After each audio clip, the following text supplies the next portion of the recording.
Hey everyone, this is Whitney, and welcome back to another episode of the Flourish Right Now podcast.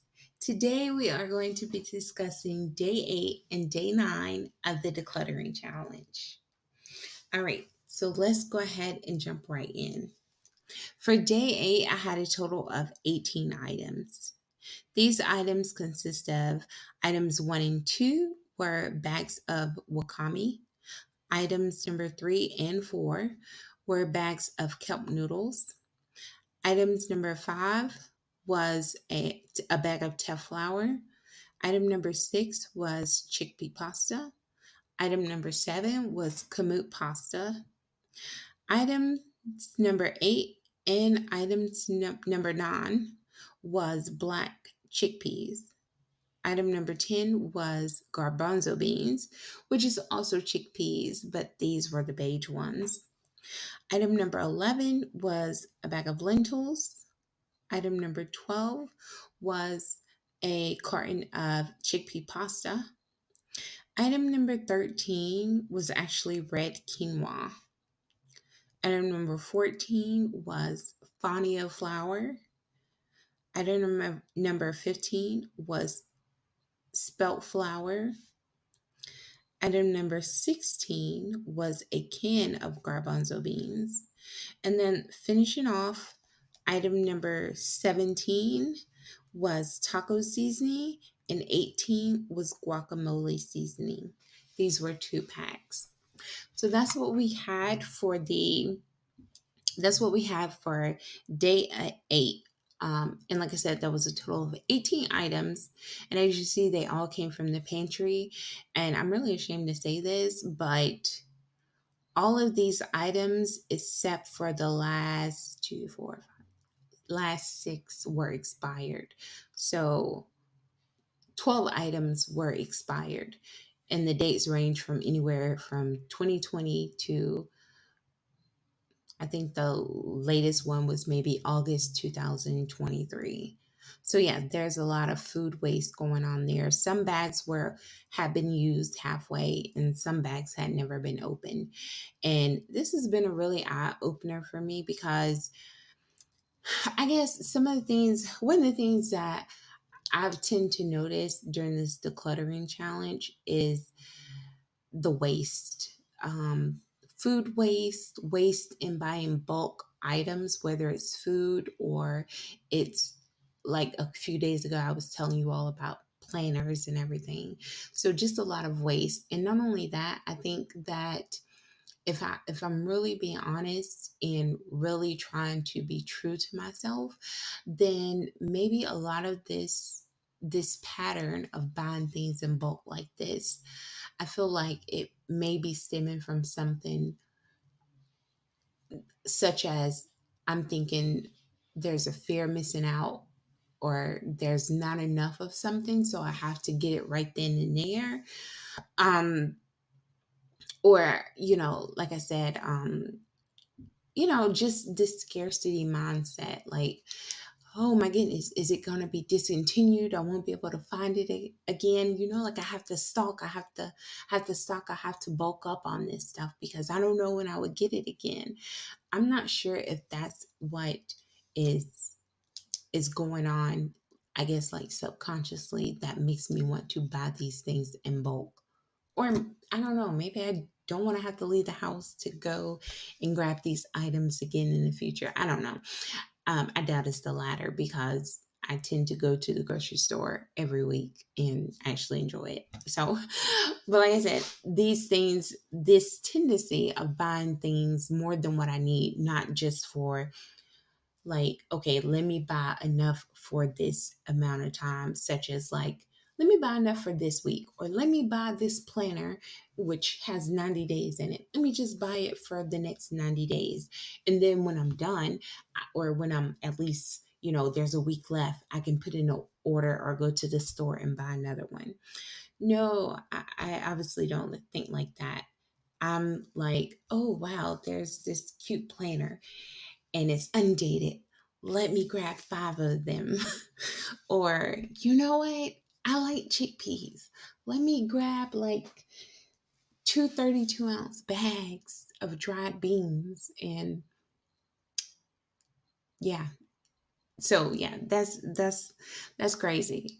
Um, yeah, that's really crazy just to think that I've done that. But I have to say that doing this decluttering challenge, I've become really aware of some of my habits just due to the fact that as I'm decluttering things that I haven't touched in months or years. And yeah, so there's that. Anyways, that's a lot to unpack. And I know that, like I said, it stems from something deeper than just buying those items. Um, but we're actually going to go ahead and move on to day 9. Okay. So for day 9, which is today, I have 10 items on my list. These 10 items are: item number 1 is a blue binder that has not seen the light of day in probably at least 3 or 4 years. Okay. Item number 2. This is a stack of paper, and I wanted to include this on the list because this just talks about where my mindset was or has been for a very long time.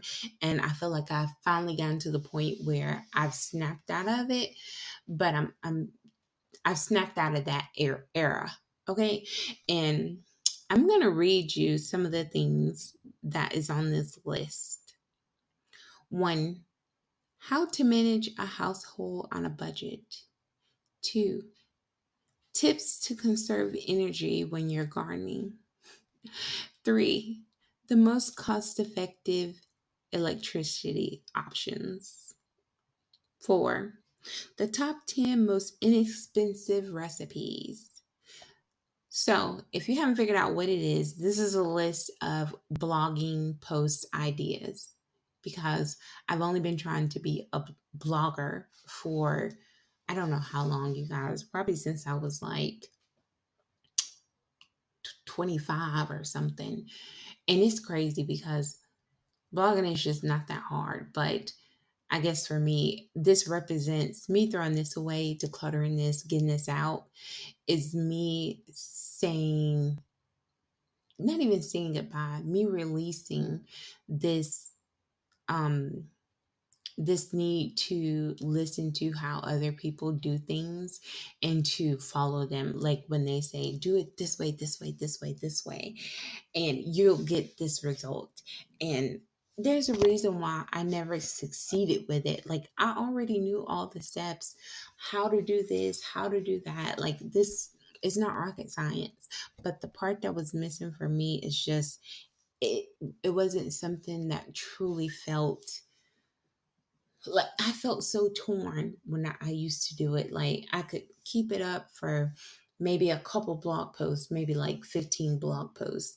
And after that, it would just feel weird. It would feel icky. I would feel like, um, and I guess at the time I didn't realize that, but I felt like I wanted to yell because, and like it was some type of pain I was putting myself through by trying to follow and do things this way.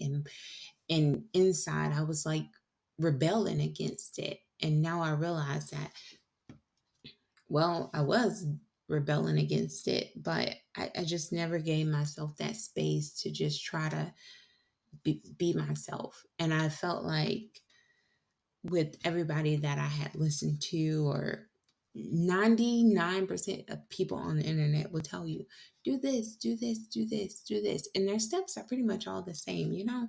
Um, it may have something a little different, maybe the way they find what to talk about, or what list post to do or whatever. But 90% of the time, 95% of the time, all that information is the same for the most part.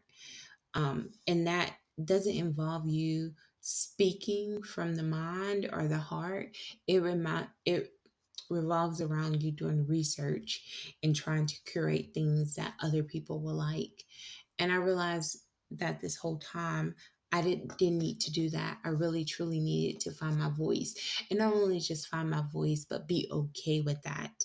And I know that um it's different for everyone, and that's why I also used to journal, because I felt like there was no way for me to mess up journaling because I'm the only one reading it. So I felt like that was my safe space. But I felt like when I would put things up on various fail blogs, or I wouldn't call them fail, various blogs that I briefly had, um, I would always want to I would always stop or sabotage it somehow. Like I couldn't continue. There was something within myself that would not allow me to continue doing that. And but the problem was is that I didn't just stop. I would just keep on trying. So yeah, these papers, I don't know how many was in the stack. Um, but it was quite a few, maybe like 15 of different types of blog posts to write about that I found off various different blogs, or whatever. But I feel like it represents me releasing myself from that, releasing myself from do it this way, because we're all are typically good students. We've been trained to do as we're told, kind of thing. And I feel like maybe that's why all this time I've had such a hard time with doing what I have truly felt, because I've lived my whole life of doing what I'm told, and being told that, when you do this, that's good. When you don't do as you're told, that's bad, kind of thing. But anyways, yeah, I'm done with that part of my life. I'm so happy. I'm continuing finding my voice and really just doing my best to allow my true self to come first. That's the only way I can put it. To come forward, to come first. So things that I would normally do, I can't explain it. I'm listening to what's in my heart and what's in my feelings and my emotions first, and I'm not caring about doing things how they should be done. And I don't want to go on a long rant here, but I just want to say that this podcast, me creating this podcast and being able to talk and to just get whatever I need to say off my chest, has been so healing and so just therapeutic in all kinds of ways. Because before, with blogging, I felt like I read too many how to's. I've listened to too many so called gurus. I've listened to too many successful people say, do it this way. This is how I did it. That I, it's hard for me to do. But with podcasting, I never really listened to anyone saying this is how you have to do it.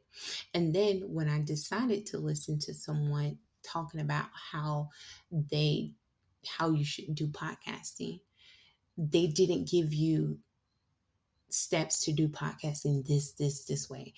They said to, or she, let me put it like this, she said to speak your mind, to speak whatever wants to come out, and just to let it flow. Don't worry about how to do it this way or how to do it that way. Just do it your way. And I honestly feel like that has made such a huge difference, because now I can come to this podcast and I can sit down and I can talk the way I've been talking. And I don't feel like I have said anything wrong. I don't feel like there's some type of yearning in my chest, or some type of um, resistance, saying that, I should be doing something a different kind of way. So yeah, and the person I actually heard that from, that I've learned about how to set up my podcast and stuff, that was through Michelle Rohr, and she has a podcast course called Piece of Cake Podcast. So I just wanted to point out that I highly recommend that. If any of you are listening to this and you also maybe, I don't know, resonate with what I said about getting your voice out, or you feel like you've tried other mediums and there was too many um, restrictions on it, maybe that you've learned over the years and you felt like you couldn't break free from, and just truly be able to um, do as you want it to do because you've learned all this stuff and you feel like it's a hindrance, then I would say the next time you want to do something that is different, don't look to anyone on how to do it, just do it. And if you're interested in starting a podcast, obviously I highly recommend Piece of Cake podcast by Michelle Rohr, or if you go to Secret Owl Society, you'll find it over there. That's her website. But, anyways, let me not ramble too much. Let's go ahead and move on to the next item. That was a mouthful, right? So, the next item is item number 3. And this is an old notebook. And you can tell it's old. It's like torn. It has the papers that's been ripped out. So you see the little paper within the spirals and stuff.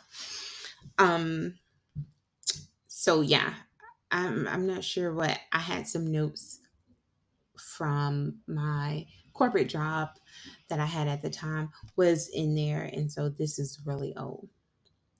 Item number 4 is actually a little sack, like a little bag. I bought this when I was early on in replacing my use of plastic bags for grocery shopping. And this little bag is like what you would use to put nuts or grains in. And I don't typically buy nuts and grains from the bulk bin, so I never really use that. Item number 5 is actually an acrylic paint set, and I had used some of that, but it's been sitting in the house for a few years at this point. So I'm gonna go ahead and gift it, donate it to someone who can use it. As well as item number 6 is a set of paintbrushes that can be used with the acrylic paint set. And I actually have a watercolor set that I'm going to use for my own needs or whatever. But yeah, this is I just mentioned that to say that back to earlier, these paintbrushes, about 2 sets of these.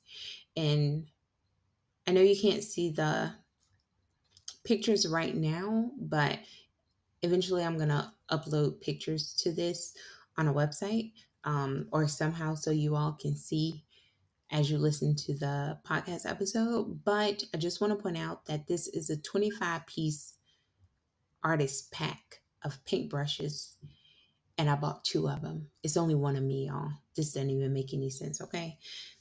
But yeah, I did that. So on to the next one. Item number 7 is some old items, some old shirts or whatnot that I'm no longer wearing and haven't worn in years. Item number 8 is a bag. It's the same bag that came. It's one of the bags that came when I ordered the um like that first thing of um grocery shopping items where I could replace from using grocery bags. So it actually came in this, I don't know if this is burlap stitch or something, but it came in this bag. So I haven't used it. It's a smallish bag and I'm probably never going to use it. Item number 9 is a green tote. And then item number 10 is a beige tote. And so yeah, so I have a lot of totes, you guys. As you can see, some of these are some of these ha- some of the totes that I actually have been totes that maybe have been gifted. You know how people will bring items to give out to people. So some of these totes have been branded that were gifted because I know this isn't going to be the last set of totes you hear about, and I know this isn't the first time I mentioned tote either. So just keep that in mind that some of this stuff may be branded. But anyways, so that's the end of today's podcast. Again, these were day 8 and day 9 of the decluttering challenge, and I hope you all have a great day. Thanks for listening.